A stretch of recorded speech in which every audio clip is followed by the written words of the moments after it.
Hello and welcome. I'm Ijoma Onyato. Tonight, Nigeria to sign the United Nations Agreement on zero gas flaring by 2030 as 6th African Petroleum Congress opens in Abuja. The General Manager of Lagos State Building Control Agency sacked over his role in the collapse of a 5-story building in the Lekki area of the city. Preparations for the rerun polls in Rivers State heat up.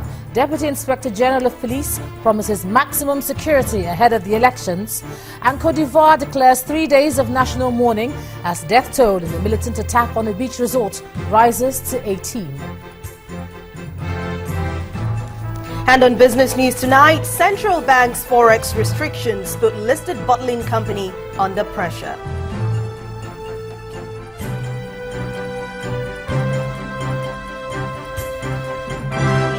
And on sports news tonight, Super Eagles striker Odion Ighalo plays down injury fears after limping out of Watford FA Cup's tie against Arsenal over the weekend.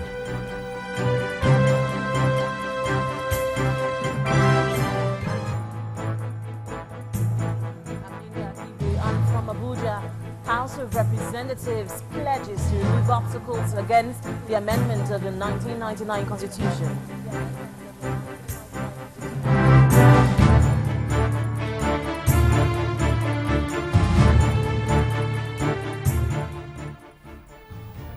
We begin tonight with what seems to be a clear determination by the federal government to stop gas flaring by 2030. Confirming this, the Vice President, Professor Yemi Osinbajo, says the federal government is willing to sign the United Nations Agreement on zero gas flaring by 2030. The Vice President, who represented the President, said that federal authorities had earlier set a national target of 2020 to end gas flaring in the country.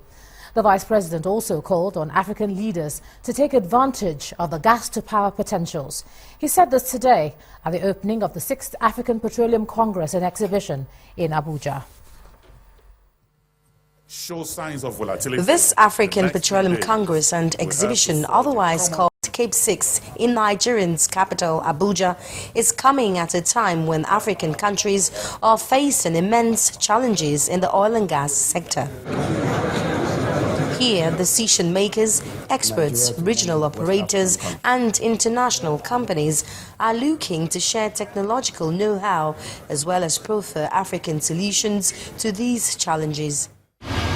Zero routine gas flaring in Africa and the need to tackle it from the viewpoint of environmental impact and waste of resource were foremost on the agenda of the Vice President of Nigeria. Globally, over 150 billion cubic meters of associated gas is flared annually. Of this figure, Africa flares an estimated 40 billion cubic meters. About half of that is flared by Nigeria. Nigeria is a member of the World Bank Global Gas Flaring Reduction Partnership, GCFR, and with the support of our legislature, we will sign the United Nations Agreement on zero routine flaring by 2030, although our national target is 2020. With the prevailing state of affairs, the focus for key players here is to cause short-term survival of African nations' economies and long-term sustainability.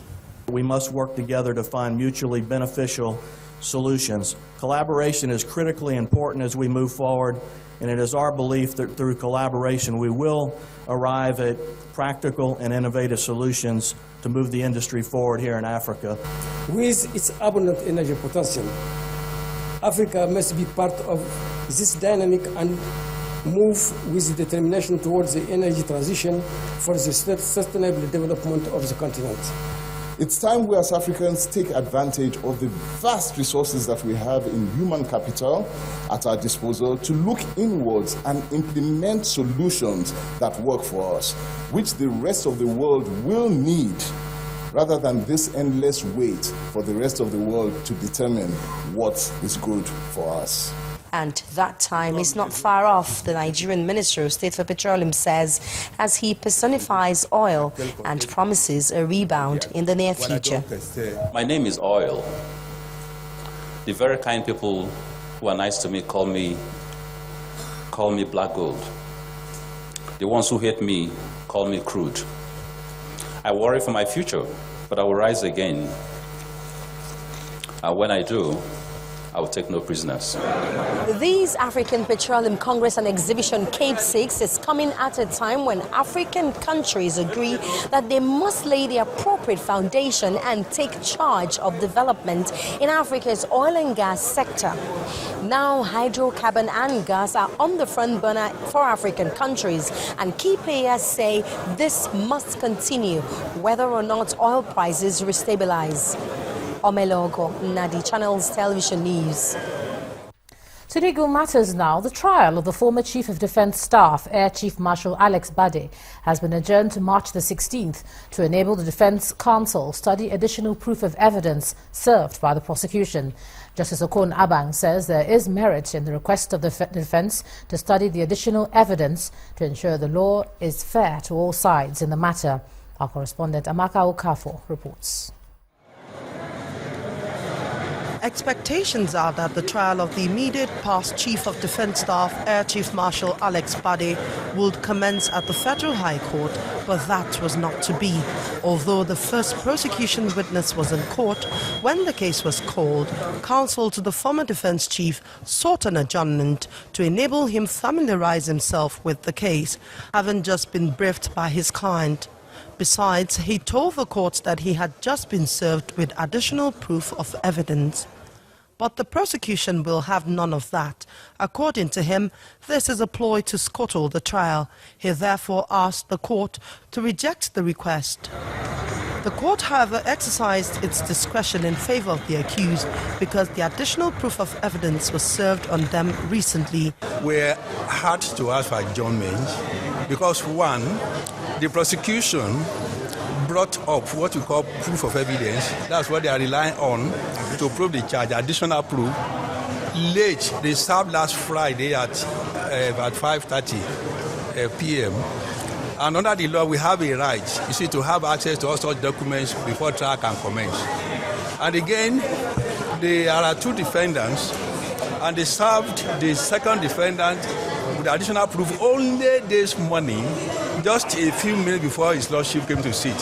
So in these circumstances, there was no way the trial could go on, and the court had to adjourn to another date. As his lordship said, you don't rush justice. So his lordship wants to avoid a situation where he'll be accused of rushing justice. You'll recall that he was granted bail last week, and if the judge give him another opportunity to come and present his case so that he can prepare his defense well. So it's not out of place. Justice Okon Abang initially turned down the application for adjournment of trial on the ground that Chief Akin Olijimi had just been engaged by the former defense chief to represent him in the trial. He have granted the application to enable the defense study the additional proof of evidence that had just been served on them in the interest of justice. Trial has been adjourned to the 16th of March 2016 for a day-to-day hearing. Amaka Okafor, Channels Television. Meanwhile, an Abuja High Court sitting at Jabi has ordered the Economic and Financial Crimes Commission and the Nigerian Army to release Colonel Nicholas Ashinze, a former aide to the former National Security Advisor, Colonel Sambo Dasuki, who has been in detention since December the 23rd, 2015. Delivering judgment on a fundamental human rights enforcement suit filed by Colonel Ashinze, Justice Yusuf Haliru directed the respondents to immediately release the applicant on self-recognition, saying his detention for over 3 months without trial is illegal and constituted a blatant violation of the fundamental rights of the applicant.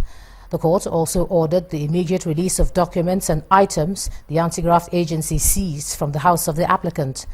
Justice Haliru, in his ruling, also advised both the EFCC and the Nigerian Army to behave responsibly and not to act as if Nigeria was still under military dictatorship. Staying with the judiciary now, the candidate of the All Progressives Congress in the Kogi State governorship election, Mr. James Falike, has asked the Election Petitions Tribunal sitting in Abuja to declare him as the winner of the November the 21st, 2015 election on the ground that the current governor, Yahaya Bello, never participated in the said election. At the hearing of the petition, Mr. Falike claimed that the election was wrongly declared inconclusive by the Independent National Electoral Commission and that the December the 5th, 2015 rerun election was unnecessary. He also told the tribunal that he is not aware that Governor Yahaya Bello is a member of the All Progressives Congress. Mr. Faleke, who adopted his written statement, further stressed that he had a joint ticket with the late Prince Abubakar Audu, and his death had nothing to do with the decision of INEC to declare the election inconclusive. Hearing of the petition has been adjourned to March the 15th. Still in the courts, the trial of Yunusa Dairu, the alleged abductor of the 14-year-old S.A. Oruru at a federal high court in Yenagoa, the Bayelsa state capital, has been adjourned to March the 21st. Now that's because both the prosecution and the defense counsel did not bring their cited authorities to court. Yunusa, alias Yellow, is standing trial for abduction, coercion, seduction into illicit intercourse and sexual exploitation of Miss Oruru. In part 2, after the break, Governor Badeh sacks General Manager of the State Building Control Agency over the collapse of a 5-story building here in Lagos. That's in a moment. So join us again.